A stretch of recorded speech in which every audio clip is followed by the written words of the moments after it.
یعنی ہم یہ بھی نہیں کہہ سکتے کہ جو بھی محسن بنے گا. محسن کی ڈیفینیشن میں نے آپ کو بہت دفعہ بتا دی ہے. محسن کون ہے؟ جس کا تعلق اللہ کے ساتھ جڑ جائے, جو عبادات میں اپنے آپ کو اللہ کے قریب کر لے, تو وہ محسن بن جاتا ہے. اور ایسے محسن کو اللہ تعالیٰ دنیا میں بھی اجر دیتا ہے اور آخرت میں بھی. اور دنیا میں اجر ہو سکتا ہے عہدے کی صورت میں مل جائے, دنیا میں اسے کوئی اونچا مقام عطا فرما دیا جائے, اور اگر اسے یہ عہدہ اور مقام نہیں ملتا تو اسے اس بات کے اوپر پریشان نہیں ہونا, ڈسٹرب نہیں ہونا کہ مجھے تو کوئی عہدہ نہیں ملا تو شاید میں محسن نہیں ہوں. دوسری آیت میں اللہ تعالیٰ دوسرا جواب ہمیں دے رہا ہے. اب یہاں پر ہم دیکھتے ہیں کہ کچھ لوگوں کا یہ نظریہ بھی ہے کہ جب عوام بھی کافر ہو, حکمران بھی کافر ہو, تو وہاں پر عہدہ نہیں لینا چاہیے. کیوں نہیں لینا چاہیے؟ آپ دیکھیں کہ حضرت یوسف سے ہمیں مثال مل رہی ہے.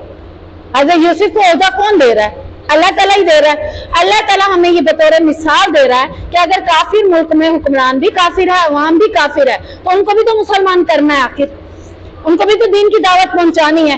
عہدے کے ساتھ دین کی دعوت پہنچانا زیادہ ایزی ہے. میں نے آپ کو اگزامپل دی ہے نا کہ اگر کوئی عہدے میں محلے کا ایک امیر ہے, اسے عہدہ مل جاتا ہے اور وہ خود نمازی ہے, تو بتائیں وہ دوسروں کو کیا بنا دے گا؟ نمازی بنا دے گا. تو اگر کافر ملک میں رہتے ہوئے اسے عہدہ ملتا ہے تو آہستہ آہستہ وہ دوسروں کو بھی تو اپنے آپ مسلمان کر دے گا. اور اللہ تعالیٰ نے دین کو پھیلانے کے لیے تو دنیا میں بھیجا ہے. تو جن کا یہ نظریہ ہے کہ ایسا نہیں ہو سکتا تو انہیں انبیاء سے مثالیں لینی چاہیے. حضرت ابراہیم علیہ السلام نے سب سے پہلے دعوت دین کس کو دیا تھا؟ حضرت ابراہیم علیہ السلام نے اپنے باپ کو. ان کا باپ کیا تھا؟ کافر تھا. باپ کے بعد انہوں نے کس کو دی تھی؟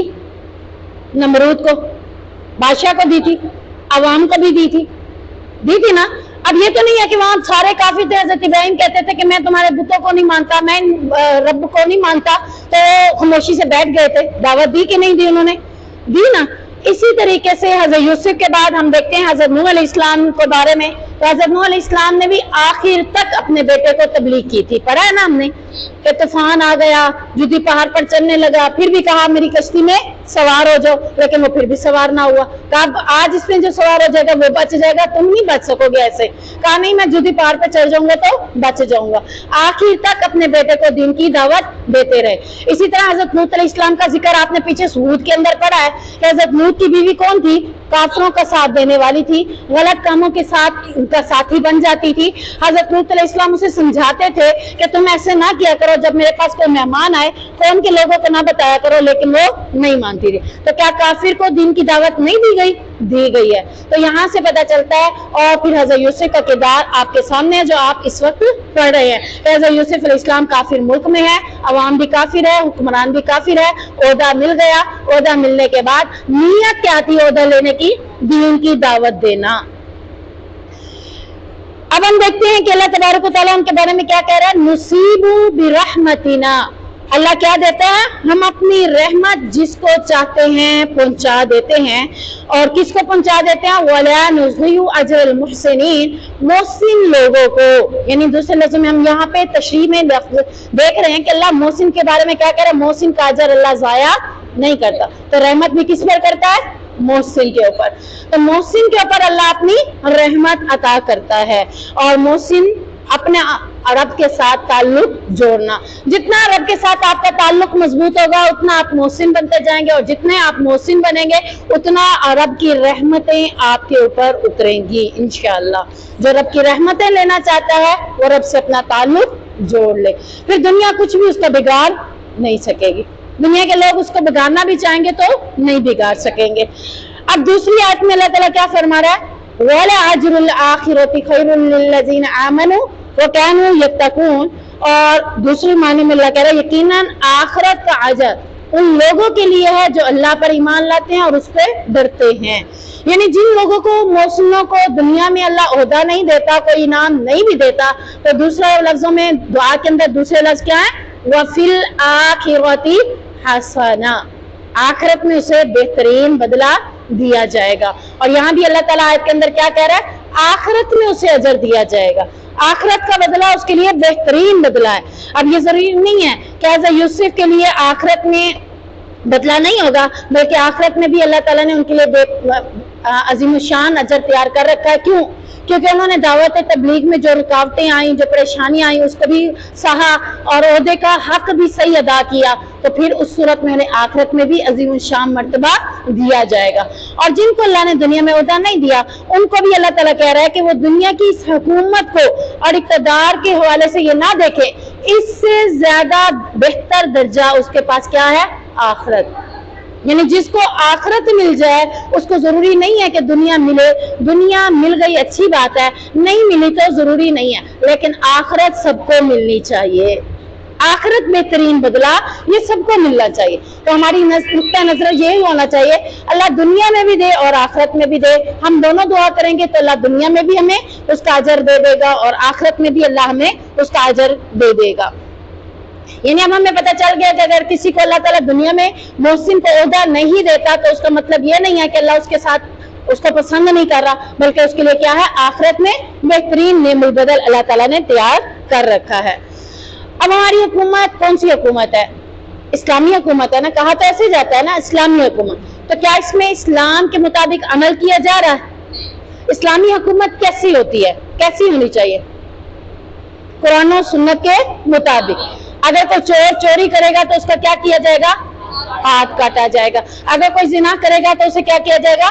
رجم، سنسار کر دیا جائے گا۔ ٹھیک ہے، تو اگر اسلامی حکومت ہوگی تو پھر یہ سارے قوانین نافذ ہوں گے۔ کون سے قوانین؟ کسی جج کے قوانین نہیں، کسی وکیل کے قانون نہیں چلیں گے، کسی صدر کے قانون نہیں چلیں گے، وزیر مشیر کے قانون نہیں چلیں گے۔ کس کے قانون چلیں گے؟ قرآن و سنت کے قوانین پر عمل کیا جائے گا، اسے کہا جائے گا اسلامی حکومت۔ نام تو ہمارا یہی ہے نا کہ اسلامی حکومت ہے، لیکن کام کوئی بھی اسلامی حکومت والا نہیں ہو رہا۔ تو اس سے پتہ چلتا ہے کہ ہمارا حکومت اسلامی حکومت ہوتے ہوئے بھی ہم اس میں اسلام کو نافذ نہیں کر رہے۔ اگر حکومت اسلامی حکومت کا نفاذ نہیں کرتی تو پھر ہمیں کیا کرنا چاہیے؟ کیا ہم کسی چور کا ہاتھ کاٹ سکتے ہیں؟ نہیں، کیونکہ ہمارے پاس یہ اتھارٹی نہیں ہے۔ ہاں، البتہ ہم یہ کر سکتے ہیں کہ خود بھی محسن بنے اور دوسروں کو بھی محسن بنانے کی کوشش کرے۔ محسنین کی جب جماعت اکٹھی ہو جائے گی تو انشاءاللہ پھر ہم کیا دعا کریں گے رب سے؟ ربنا حب لنا من ازواجنا وذریاتنا قرۃ اعین واجعلنا للمتقین اماما۔ امام کسے کہتے ہیں؟ عہدے والے کو نا۔ اب ہم عہدہ کس کا مانگ رہے ہیں؟ متقیوں کے امام بنا لے، متقیوں کا ہمیں عہدہ وزیر والا دے دے، متقیوں کا صدر بنا دے۔ جب ہم محسن لوگوں کو تیار کریں گے، جب محسن لوگوں کو میں تیار کر رہی ہوں، آٹومیٹکلی پھر مجھے کیا عہدہ ملے گا؟ جو میرے ساتھ چلیں گے، میرا عہدہ کیا ہو جائے گا؟ ان متقیوں کا امام۔ ٹھیک ہے نا، ان متقیوں کی سربراہی مجھے مل جائے گی۔ تو ہم نے رب سے یہ دعا نہیں کرنی کہ ہمیں اس اسلامی حکومت کے اندر کوئی عہدہ دے۔ اللہ پہلے ہمیں کیا ہے، اگر یہ نفاذ نہیں کرتی، اگر اسلامی حکومت شریعت کو نافذ نہیں کر رہی تو ہم محسن بنیں گے اور محسنین کی جماعت کو اکٹھا کریں گے، پھر لوگوں کے ساتھ کھڑے ہو کر اس اسلامی حکومت کو بدلنے کی کوشش کریں گے، پھر اپنا ووٹ لینے کی کوشش کریں گے۔ جب ووٹ ملے گا، عہدہ ملے گا، پھر جا کر ہمارا کیا ہوگا؟ ہم آٹومیٹکلی متقی کے امام پہلے ہی بن گئے، پھر ان متقیوں کے ووٹ ملنے کے ساتھ آگے بھی عہدہ چل پڑا اور پھر دوسرے لوگوں کو بھی ہم محسن بنانے کی کوشش کریں گے۔ تو یہاں پر یہ ہے کہ ہم اس حکومت میں انوالو بھی ہونا چاہ رہے ہیں۔ کیوں ہونا چاہ رہے ہیں؟ کیونکہ اب تک اگر علماء اس میں انوالو نہیں ہوئے تھے تو اس کا سارا نظام درم برم ہو چکا ہے۔ اسلامی حکومت نہیں رہی کیونکہ اس میں چلانے والے لوگ ہی اسلامی نہیں تھے۔ باہر کے ملکوں سے پڑھ کر آئے، باہر کی ڈگریاں لے کر آئے، باہر کی سوسائٹی کو دیکھ کر آئے، زنا، جرم، سارے گناہ کرتے ہوئے دیکھا تو اس کو کوئی گناہ نہ سمجھا اور یہاں آ کر بھی وہی قوانین بنانے شروع کر دے۔ اگر عالم کوئی اقتدار میں جائے گا، حکمرانی کے طور پر جائے گا تو آٹومیٹکلی پھر کیا ہوگا؟ اسلامی حکومت نافذ ہونا شروع ہو جائے گی۔ تو ہمیں انشاءاللہ سب سے پہلے اگر اسلامی حکومت نہیں بھی ہے تو ہمیں عمل کیا کرنا ہے؟ محسن خود بننا ہے، محسنین کی جماعت بنانی ہے، پھر الیکشن کے اندر کھڑا ہونا ہے تاکہ ہم محسنوں کے ساتھ مل کر عہدہ طلب کریں۔ اور عہدہ اس لیے طلب کریں، مقصد کیا ہے ہمارا؟ دین کی شریعت کو نافذ کرنا۔